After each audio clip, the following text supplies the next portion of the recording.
Hey guys, today I received an email about declare play permission when targeting Android 13 to use the advertising ID. Alright, what we have to do here, we can go to this Google Play Service normal permission and open your Android Studio project. Then here you have to copy this one.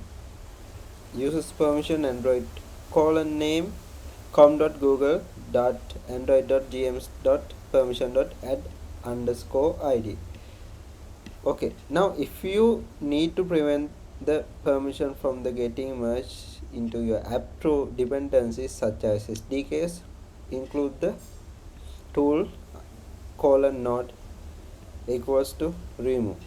Now go to your manifests folder, android manifest.xml. Here you have to put this one. Okay, I will put this in the description.